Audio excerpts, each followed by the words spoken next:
There is a voice you hear more often than any other voice in your entire life. It is not the voice of your parents. It is not the voice of your friends. It is not the voice of society. It is your own voice, the voice inside your mind. And yet, most people never stop to ask themselves what that voice is actually saying. They wake up with it. They walk through the day with it. They fall asleep listening to it. And slowly, without realizing it, they begin believing everything it says. If that inner voice tells you that you are not good enough, you begin living as though you are not good enough. If it tells you that nobody truly understands you, you begin withdrawing from people before they ever have the opportunity to know you. If it tells you that your mistakes define you, you begin carrying yesterday into every tomorrow. The tragedy is not that people have negative thoughts. Everyone does. The tragedy is that people confuse thoughts with truth. They hear a thought and immediately obey it. They feel fear and call it intuition. They feel shame and call it identity. They feel fear, and if you have spent years speaking to yourself through criticism, fear, comparison, and shame, then your inner voice may have become one of the greatest sources of your suffering. This is why the way you speak to yourself matters. Not because repeating positive phrases magically changes reality, but because your relationship with yourself determines how you interpret reality. Two people can experience the same failure and walk away with completely different identities. One says, "I failed." The other says, "I am a failure." The event is similar. The meaning is completely different. One person sees an experience, the other turns the experience. You must learn to separate what happened from what you decided it means about you. You made a mistake. That does not mean you are a mistake. Someone rejected you. That does not mean you are unworthy. Someone left you. That does not mean you are impossible to love. You failed at something. That does not mean you are incapable of succeeding. You are confused. That does not mean you are weak. These distinctions may sound simple, but they can change the entire direction of a human life, because the unconscious listens to repetition. What you repeatedly tell yourself becomes part of the psychological environment in which you live. How can you expect yourself to feel safe? Think about the way you would speak to a child who had just made a mistake. You probably would not look at them and say, "You are worthless. You always ruin everything. You will never become anything." You would probably tell them, "You made a mistake. Learn from it. Try again. You are still worthy." And yet, many adults speak to themselves in ways they would never speak to another human being. They make one mistake and immediately begin attacking themselves. They replay the situation, their personality, their past, their future. One mistake becomes 10 accusations. One failure becomes an entire identity, and the mind becomes a courtroom where you are both the accused and the prosecutor. Every day, you put yourself on trial. But healing begins when you stop treating yourself like an enemy. This does not mean becoming blind to your flaws. It does not mean telling yourself that everything you do is perfect. It means learning the difference between accountability and self-destruction. Accountability, you do not heal by pretending your darkness does not exist.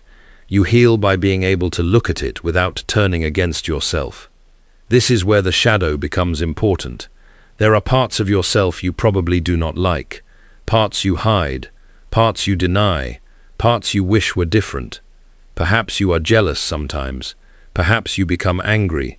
Perhaps you crave recognition. Perhaps you are afraid of being ordinary.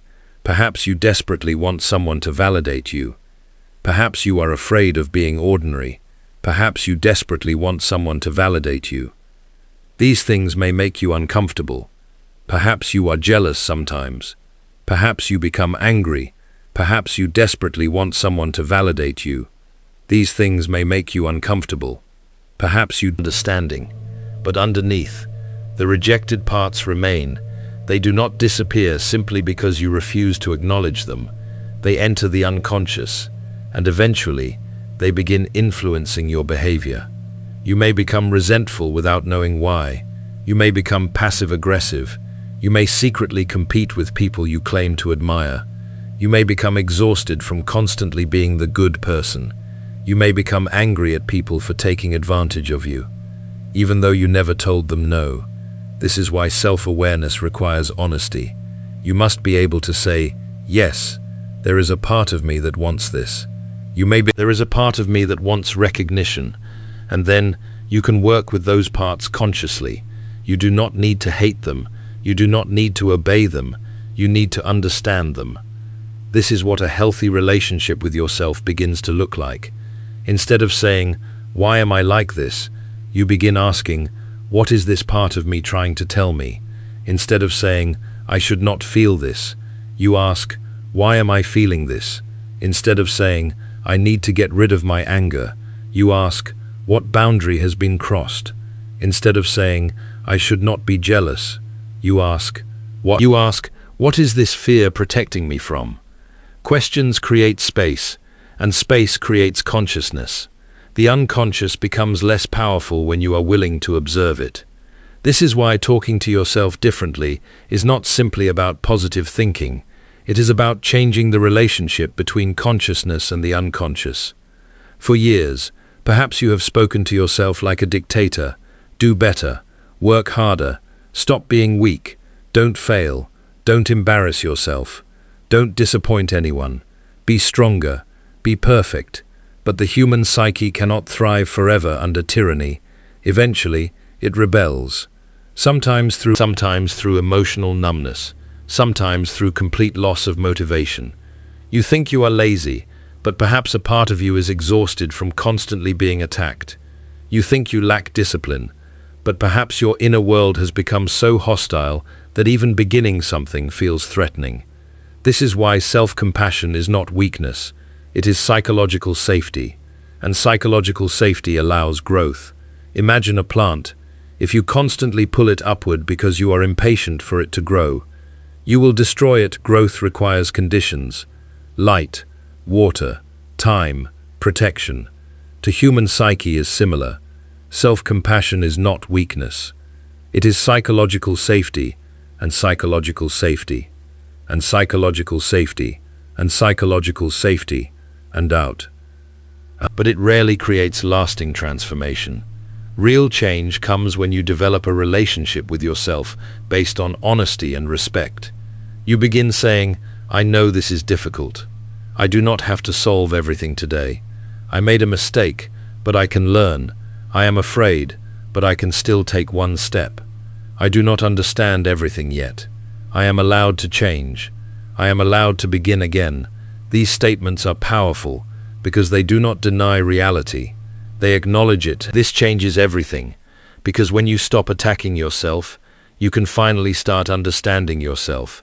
And when you understand yourself, you can begin changing. Think about how much energy is wasted fighting yourself. You want to move forward, but one part of you is afraid.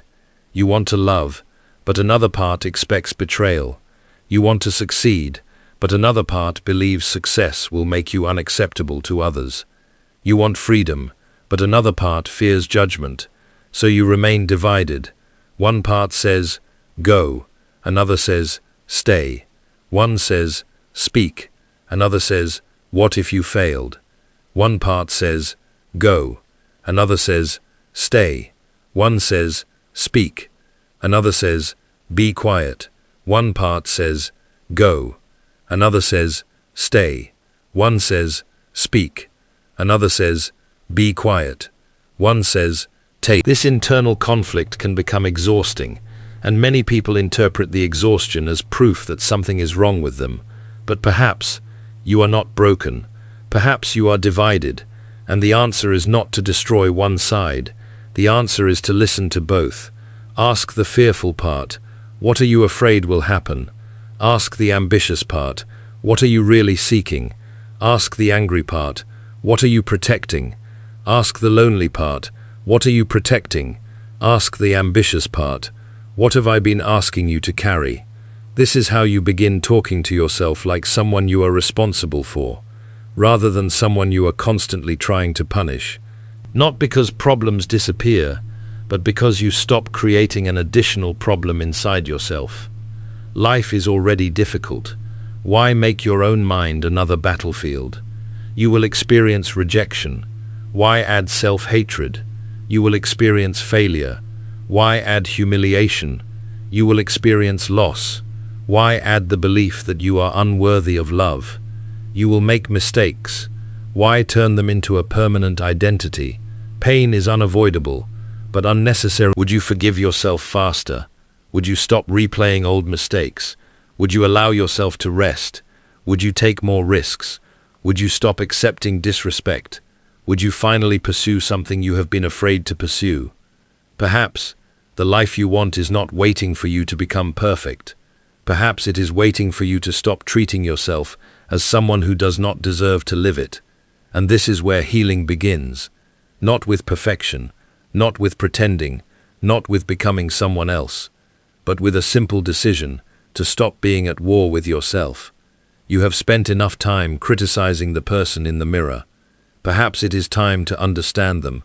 Perhaps it is time to say, I know you have been trying. I know you made mistakes. I know you are afraid, but I am not abandoning you. That sentence may be more powerful than you realize, because perhaps the deepest wound is not that other people left you. Perhaps it is that you learned to leave yourself whenever life became difficult. You abandoned yourself when someone rejected you. You abandoned yourself when you were not perfect. Now it is time to come back to yourself, back to compassion, back to honesty, back to the part of you that has been waiting quietly beneath all the criticism, waiting to hear a different voice, a voice that does not lie, a voice that does not flatter, a voice that tells the truth, but does so with compassion. And perhaps that is the voice that can finally begin to heal your life. There is another truth you must learn if you want your relationship with yourself to change. You cannot heal by constantly trying to become someone else. You cannot hate yourself into becoming peaceful. You cannot criticize yourself into becoming peaceful. You cannot criticize yourself into becoming peaceful. You cannot criticize yourself into becoming peaceful. At some point, you must stop asking, how do I fix myself? And begin asking, how do I understand myself? And begin asking, how do I understand myself? The difference is profound.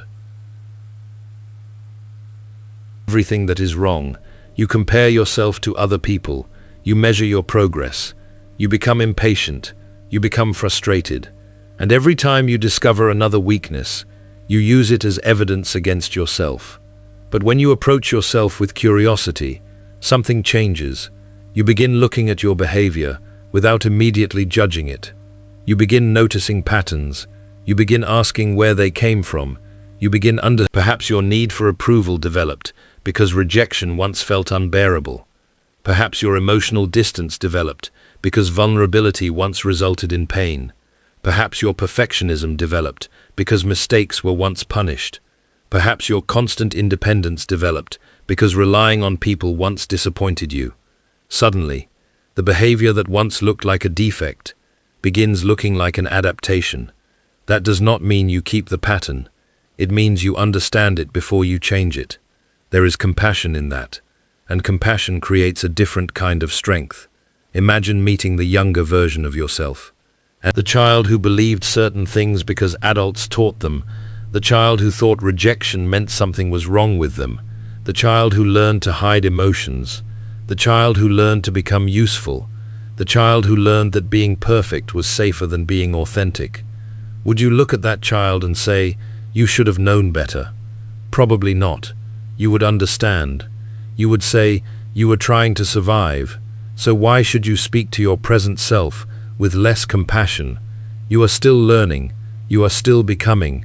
You are still discovering which parts of your personality were created by fear and which parts actually belong to you. Some days you will feel strong. Other days, the old patterns will return. You may overthink again. You may seek approval again. You may become angry.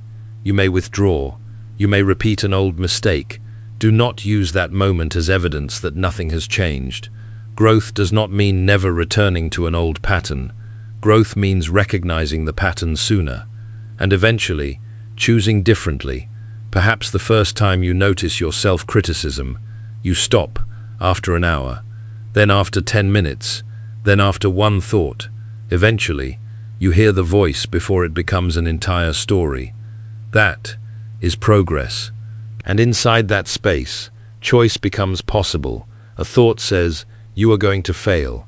You can answer, "Maybe, but I will still try." A thought says, "They don't like you." You can answer, "Maybe, but their opinion does not determine my worth." A thought says, "You should have done better." You can answer, "I can learn without attacking myself." A thought says, "You are behind." You can answer, "I am on my own path." This is how the inner voice changes, not through pretending negative thoughts do not exist, but through refusing to let them become absolute truth. Thoughts appear, thoughts disappear. Some are useful, some are distorted, some are memories, some are fears, some are old beliefs wearing the appearance of truth. You do not have to obey all of them. This is especially important when the mind becomes cruel during moments of failure. Failure often activates the old identity. You make one mistake, and suddenly every previous mistake returns. Your mind gathers evidence. See, you always do this. You never learn. You are exactly the same. But notice the language. Always, never, everything, nothing. These words are rarely accurate. They are emotional. When your inner voice says, "You always fail," ask, "Always?" When it says, "Nobody cares," ask, "Nobody?"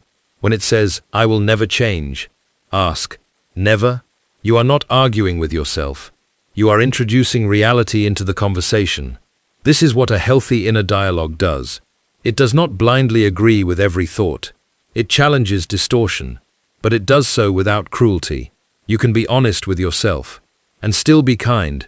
You can admit, "I made a foolish decision," without saying, "This distinction gives you room to change." If you believe you are fundamentally broken, why would you try? But if you believe you made a mistake, then you can repair it. That is why shame is so destructive. Shame attacks identity. Guilt can guide behavior. Guilt says, "I did something wrong."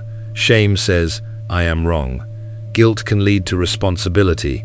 Shame often leads to hiding, and what remains hidden cannot be transformed consciously.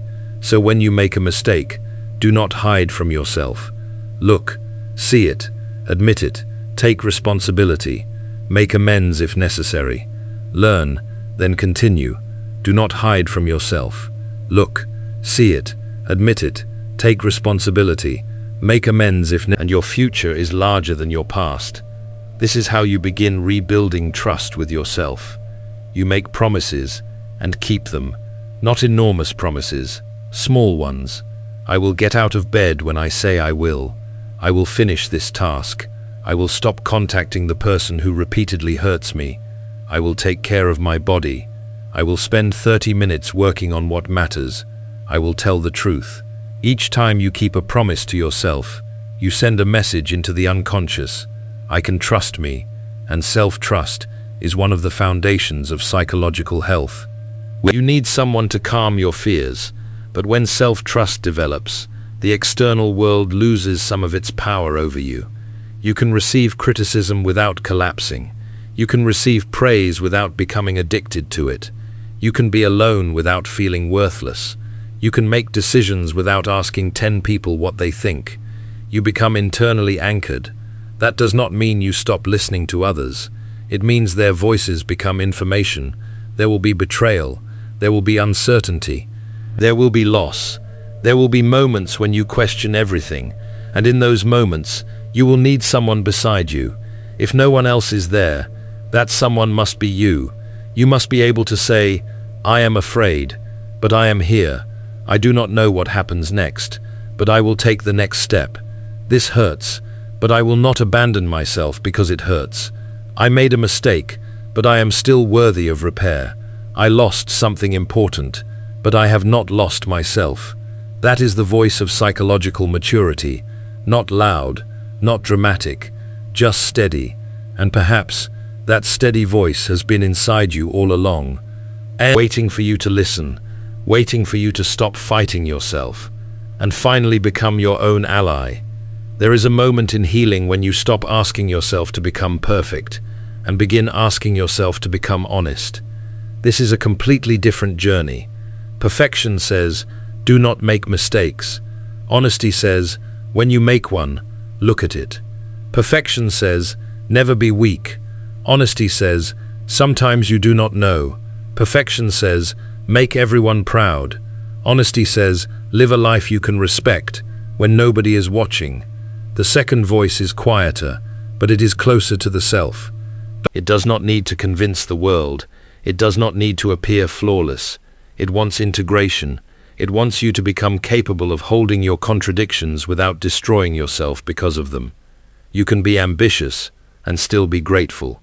You can be confident and still be uncertain. You can be kind and still have boundaries. You can love someone and still leave them. You can make mistakes and still respect yourself. You can have dark thoughts without becoming a dark person. You can feel anger without becoming cruel. You can be confident and still respect yourself. You stop demanding that every part of yourself behave perfectly before you allow yourself to live. And this matters because many people postpone life while trying to repair themselves. They say, I will start when I am confident. I will love when I am healed. I will create when I am disciplined. I will take risks when I am no longer afraid. But healing does not always happen before living. Sometimes, living is part of the healing. You discover your values by making choices. You discover your boundaries through relationships. You discover your boundaries through relationships. You discover your boundaries pursuing. You discover your boundaries through relationships. This is why you must stop waiting to become completely healed before allowing yourself to live. You are allowed to live while healing. You are allowed to laugh while carrying pain. You are allowed to pursue your dreams while still doubting yourself. You are allowed to love while still learning how to trust. You are allowed to begin again while still carrying scars from the past. Your scars do not disqualify you from life. They are evidence that you survived something. But be careful. Do not turn your wounds into an identity. There is a difference between saying I was hurt and saying I am damaged. The first describes an experience. The second creates a prison. You can honor what happened without making it your permanent definition. This is where your inner language becomes so important. Words shape meaning. Meaning shapes identity. Identity shapes behavior. Behavior shapes life. If every morning you tell yourself, I am behind, you will experience the day through inadequacy. If you tell yourself, I am learning, you create room for growth. If you tell yourself, I am learning how to succeed, you create possibility. The external circumstances may be identical, but your relationship with them changes. This is not about pretending. It is about choosing language that is accurate enough to leave room for truth. Do not say everything is perfect. If everything is not perfect, say this is difficult, but I can handle the next step. Do not say I never make mistakes. Say I make mistakes, and I can learn from them. Do not say I am not afraid. Say I am afraid, and I am still willing. That is real strength. Not pretending fear does not exist, but refusing to make fear the author of your story. Your inner voice should become a guide, not a prison guard. A guide tells you when you are moving away from your values. A prison guard, because sometimes your conscience speaks softly, while your shame screams. Do not confuse volume with truth. Shame can be extremely loud. It tells you that everyone is judging you, that you ruined everything, that you are unworthy, that you should hide. But consciousness asks a simpler question. What is true? Perhaps you made a mistake, then repair it. Perhaps someone does not like you. Accept it. Perhaps you failed life. A bad decision is not a ruined future about your entire life. A difficult day is not a failed life. A period of confusion is not proof that you have no direction. The human psyche moves through seasons. There are times of expansion, times of withdrawal, times of uncertainty, times of rebuilding. Do not demand summer from yourself during winter. Sometimes, the most important thing you can do is rest. Not quit. Rest. Allow the unconscious to process what the conscious mind has been carrying. Dreams may change. Interests may change. Relationships may change. Your priorities may change. This does not always mean you are lost. Sometimes, you are reorganizing. The person you were becoming may no longer be the person you need to becoming. Dreams may change.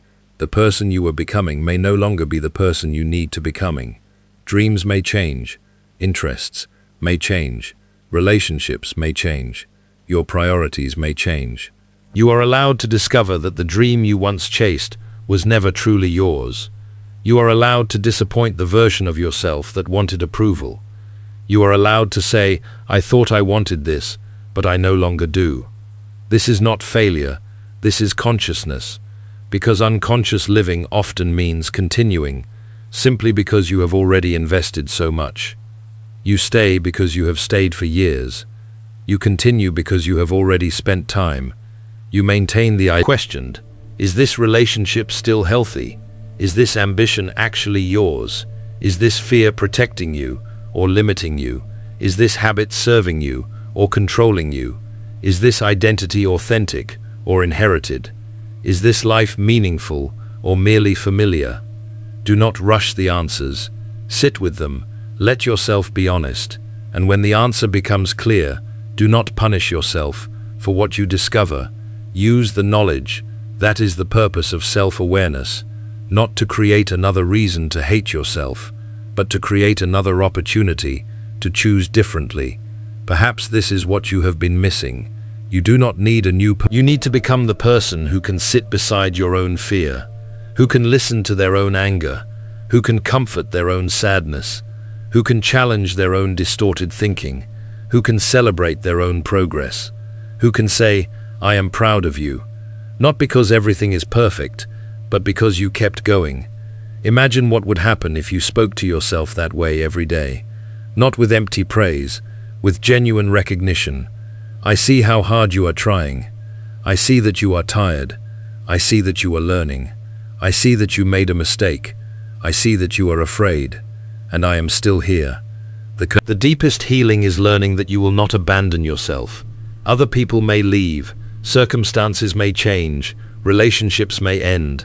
Plans may fail. But you remain. And when you trust that, you become less desperate for external certainty. You no longer need every relationship to work. You no longer need every decision to be perfect, because you know that whatever happens, you will meet yourself there. That is inner security, not believing nothing bad will happen, but believing you can face what happens, and perhaps this is the voice you need to develop, a voice that says, "Whatever comes, we will face it. I will not turn against myself." That is the beginning of real healing, because life does not become peaceful simply because the world stops hurting you. Life becomes more peaceful when you stop hurting yourself for being human. And once you understand that, you begin to live differently. You walk differently. You choose differently. You love differently. You fail differently. You recover differently. You speak to yourself differently. And slowly your entire inner world begins to change. And perhaps this is where the healing finally becomes real. Not when you stop struggling, not when you become perfect, not when every wound disappears. But you will still make mistakes, you will still have difficult days, you will still experience fear, rejection, disappointment, anger, and uncertainty. But now, you will meet those experiences differently. You will not immediately turn against yourself. You will pause, you will listen. You will ask what the experience is trying to teach you, and then you will continue. When you fail, tell yourself, "I failed at something, but I am not a failure." When you feel lost, tell yourself, "I do not know the way yet, but I can take the next step." When someone rejects you, tell yourself, "I do not know the way yet, but I can take the next step."